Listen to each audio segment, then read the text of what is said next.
Alright guys, so the first thing you want to do is make sure you underline your brow, and then you want to start to do hairline strokes in the direction of the shape that you want your brows to be. I was a little disappointed in this brush at first. It wasn't giving me the definition and showing the way that I needed to. It really made me work. But in the end, it definitely showed up and it came out really nice.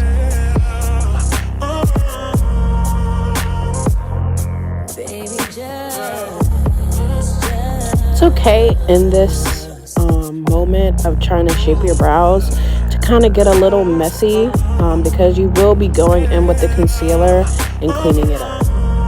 So you just want to be as light-handed as possible when you're doing your hair-like strokes in the beginning of your brow. You don't want it to be too harsh. I'm now going in with my matte concealer and my Morphe brush just to clean up any messy brow that I may have created while trying to get that pencil to show up. So it is okay to make your brow a little bigger than usual just to try and get that shape, because you will go back in with your concealer to kind of clean it up and give you the desired shape that you're going for.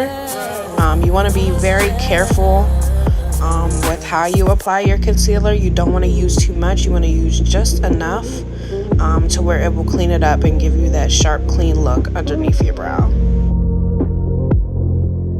So the next step that you will see me do is I take my fingertips and I warm up the concealer with my hand and I press it in. That's how I blend when I'm doing just a natural brow. You can use a brush, whatever you prefer. And then I just take the remaining product on my brush and clean up the top of the brows.